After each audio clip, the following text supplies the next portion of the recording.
कृष्णा। राधे राधे दोस्तों अश्विन माह के कृष्ण पक्ष की एकादशी तिथि की शुरुआत 27 सितंबर को दोपहर 1:20 पर होगी। वहीं इसका समापन 28 सितंबर को दोपहर 2:29 पर होगा। हिंदू धर्म की मान्यताओं के अनुसार एकादशी व्रत रखने से शुभ फलों की प्राप्ति होती है। साल में कुल 24 एकादशी व्रत रखे जाते हैं।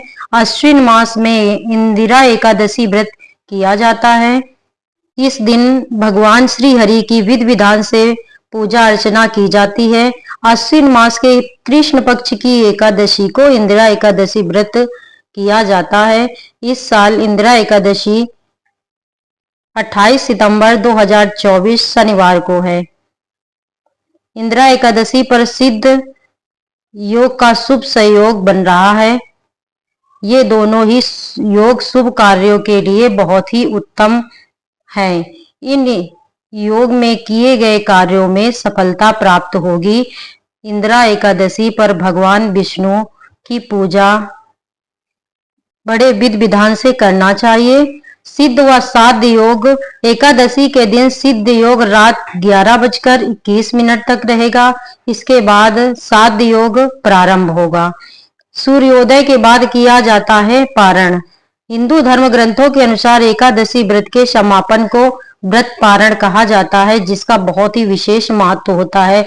एकादशी का फल पारण का समय बहुत ही ध्यान रखा जाता है कि किस समय हमें पारण करना चाहिए और समय से पारण करने पर ही हमें एकादशी का फल प्राप्त होता है। एकादशी व्रत अगले दिन सूर्योदय के बाद पारण किया जाता है। एकादशी व्रत का पारण द्वादशी तिथि समाप्त होने से पहले जरूरी होती है। इंदिरा एकादशी व्रत पारण 29 सितंबर 2024 रविवार को किया जाएगा। व्रत का पारण का शुभ मुहूर्त सुबह 6:12 से सुबह 8:35 तक रहेगा। वह व्रत पारण के दिन द्वादशी तिथि समाप्त होने का समय शाम 4:47 है। कहते हैं कि एकादशी व्रत में पारण का विशेष ध्यान देना होता है। अगर पारण का शुभ मुहूर्त के अनुसार ही पारण किया जाए एकादशी व्रत का, तो उसका शुभ फल प्राप्त होता है। इसलिए दोस्तों, पारण का शुभ मुहूर्त जरूर जानें और उसी समय पारण करें। एकादशी व्रत की कथा इस प्रकार है। धर्मराज युधिष्ठिर कहने लगे कि हे भगवान, अश्विन कृष्ण एकादशी का क्या नाम है, इसकी विधि तथा फल क्या है, सो कृपा करके मुझसे बताइए। भगवान श्री कृष्ण कहने लगे कि एक एकादशी का नाम इंदिरा एकादशी है। यह एकादशी पापों को नष्ट करने वाली तथा पितरों को अधोगति से मुक्ति दिलाने वाली होती है। हे राजन, ध्यान पूर्वक इसकी कथा सुनो। इसके सुनने मात्र से ही सारे यज्ञों का फल प्राप्त होता है। प्राचीन काल में सतयुग के समय में महिष्मती नाम की एक नगरी में इंद्रसेन नाम का एक प्रतापी राजा धर्मपूर्वक अपनी प्रजा का पालन करते हुए शासन करता था। वह राजा पुत्र पौत्र और धन आदि से संपन्न और विष्णु जी का परम भक्त था। एक दिन जब राजा सुखपूर्वक अपनी सभा में बैठा हुआ था, तो आकाश मार्ग में महर्षि नारद उतरकर उसकी सभा में आए। राजा उन्हें देखते ही हाथ जोड़कर खड़ा हो गया और विधि पूर्वक उन्हें आसन में बिठाया। सुख से बैठकर मुनि ने राजा से पूछा कि हे राजन, आपके सातों अंग कुशल पूर्वक तो हैं, तुम्हारी बुद्धि धर्म में और तुम्हारा मन विष्णु भक्ति में तो रहता है। देवर्षि नारद की ऐसी बात सुनकर राजा ने कहा, हे महर्षि, आपकी कृपा से मेरे राज्य में सब सुख कुशल है तथा मेरे यहाँ यज्ञ कर्मादि सभी अच्छे हैं।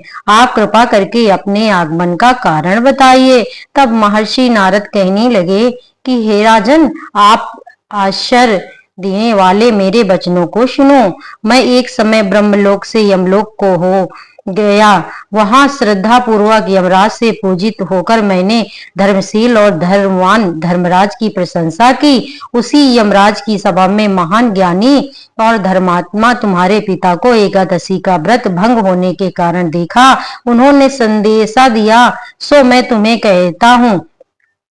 उन्होंने संदेशा दिया कि पूर्व जन्म में कोई विघ्न हो जाने के कारण मैं यमराज के निकट रहा हूँ। सो हे पुत्र, यदि तुम अश्विन कृष्ण इंदिरा एकादशी का व्रत मेरे निमित्त करो तो मुझे स्वर्ग की प्राप्ति हो सकती है।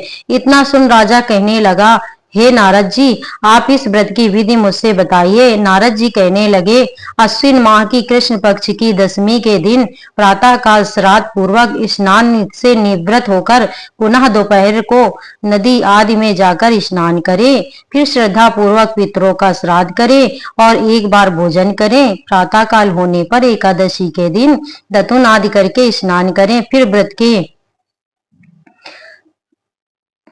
भक्ति पूर्वक ग्रहण करता हुआ प्रतिज्ञा करे कि मैं आज संपूर्ण भोगों को त्याग कर निराहार एकादशी का व्रत करूंगा।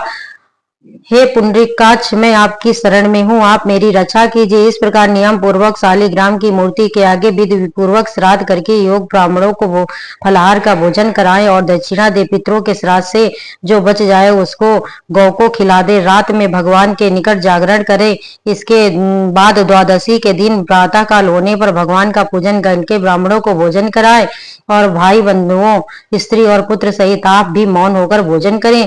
नारद जी कहने लगे कि हे राजन, इस प्रकार हे राजन, इस विधि से यदि तुम आलस रहित होकर इस इंदिरा एकादशी का व्रत करोगे तो तुम्हारे पिता अवश्य स्वर्गलोक को जाएंगे। इतना कहकर नारद जी अंतर्ध्यान हो गए। नारद जी के कथनानुसार राजा द्वारा अपने बांधवों तथा दास दासियों सहित यह व्रत करने की से आकाश में पुष्प वर्षा हुई और उस राजा का पिता गरुड़ पर चढ़कर विश्वलोक को गया।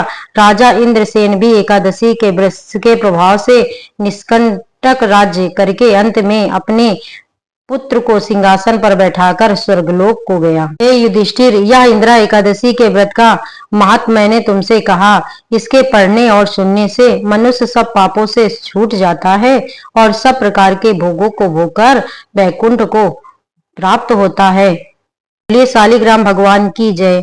दोस्तों, अगर मेरा ये वीडियो आपको अच्छा लगे तो प्लीज लाइक और सब्सक्राइब जरूर किया करिए, जिससे मुझे आपका प्यार प्राप्त हो सके।